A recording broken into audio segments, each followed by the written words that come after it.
좀 강세장이 개인적으로 좀 다행인 게 이게 뭐 일부 대형주에 의한 강세장이긴 하지만서도 이게 막 완전히 맹목적인 그러니까 묻지마 유동성 장세는 또 아니지 않습니까? 우리도 확실히 실체가 있는 이 AI 반도체 이슈가 크게 좀 우리 증시를 끌고 있는데 그럼에도 불구하고 계속해서 이 AI 거품론이 반복적으로 나오고 있습니다. 뭐 시장은 조정에 따른 그런 명분이 필요하다 이렇게 보는 시각인데 이번 또 마찬가지로 그냥 그렇게 넘기면 될까요? 그러니까 수요와 공급 관점에서 예를 들면 공급 쇼티지라고 했을 때는 이게 좀 일시적일 수 있는데 네. 지금은 이제 공급보다 수요가 더 워낙 많기 때문에 일어난 공급 부족이거든요. 그렇죠. 그래서 이제 이 수요가 견조한 이상 그 뭐 이 반도체 양세는 좀 더 올해 생각보다 더 장기 사이클이 될 가능성이 있고 네. A 반도체 수요와 이런 업황 자체가 워낙 호조라서 특히 이제 SK하이닉스 같은 경우는 예체만으로도 지금 엄청난 실적을 보이고 있고 직접적으로 엔비디아의 수혜가 되고 있는 모습이고요. 그렇죠. 그러니까 글로벌 반도체 업황 자체가 디램 시장도 올해 내년 사상 최대 시장이 될 거다. 사상 최대 규모가 될 거라는 긍정적인 뷰가 나오다 보니까 삼성전자마저도 좀 시국가, 그러니까 네. 시국가라기보다 지금 8만 원을 넘어가서 이제 뭐 8만 5천 원 이렇게 찍고 막 이랬고요.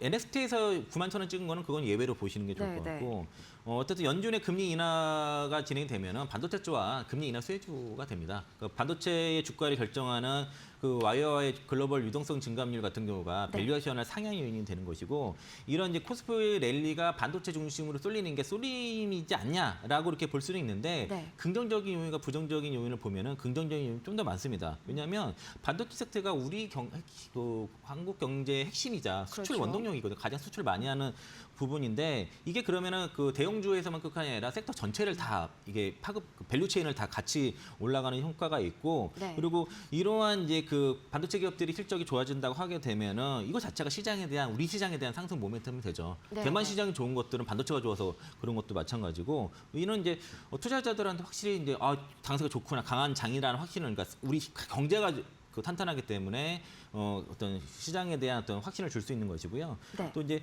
이런 이게 단순히 주가뿐만 아니라 이제 국내 증시, 그러니까 경제에 대한 어떤 낙관론도 확산시키는 그런 효과가 있는 것입니다. 다만 사실 우리 경제 정체성 자체가 현재 반도체를 근간으로 하고 있다라고 봐도 무방하기 때문에 그런 측면에서는 오히려 긍정적인 그런 부분들이 훨씬 큰 것 같습니다. 그런데 요새 또 이제 중국도 워낙 AI 반도체 관련해서 뭐 오늘 밤사이에 알리바바 관련 이슈도 있었고요. 계속해서 좀 중국 공급망이 전 세계 공급망에서 좀 독립이 된다면은 우리도 마찬가지로 좀 미국 측에서 상당히 좀 수요가 둔화되지 않을까 하는데 여기에 대한 우려 뭐 현재로서는 크지 않게 보실까요? 뭐 여러 가지 이제 그 기업들의 컴컬레형이라든가 봤을 때는 그런 이유는 없고, 그러니까 중국 반도체마저도 크게 성장 나오는 그런 정도의 시장의 네. 그 성장성이 크다고 볼 수 있겠고요.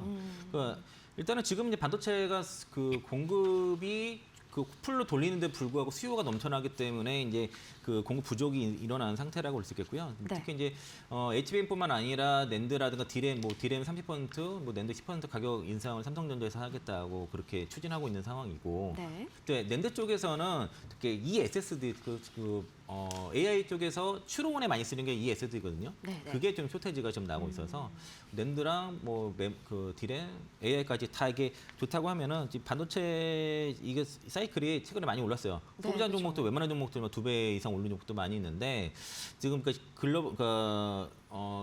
연휴 기간 동안 이렇게 아무래도 그 부담이 되다 보니까 차익 매물이 나올 시점이 좀 되기도 했었고 네. 그리고 이번 반도체 조정이 나오게 되면은 다시 한번 그래도 마지막 들어갈 수 있는 기회라고 좀 보고 있어서 그래서 반도체 종목도 많이 올라서 이제 뭐 계속 빠지는 거 아니야 이렇게 보시지 말고 어느 정도 적당히 조정 나왔을 때는 매수 매수의 타점을 기회로 잡으면 좋을 삼아야 것 같고요. 한다. 네. 거기서는 이제 일단 하이닉스를 전타표로 보고 있고 삼성전자는 자사주 매입이 끝나는 시점이 이제 10월 초면 끝납니다. 벌써 그렇게 됐나요? 네, 그래서 이제 9월 말이면 사실상 그 만료가 되고 그 10월 초 정도면 아마 마무리가 될 건데요. 네. 이게 마무리 됐을 때 그때도 주가가 잘 버티는지를 봐야 됩니다. 그때는 그렇죠. 진짜 그게 이제 약간 진짜 그때부터가 진짜 승부는 그때부터고 중간승부겠죠. 삼성전자와 SK하이닉스 간에 롱숏이 서로 걸릴 가능성이 높아요.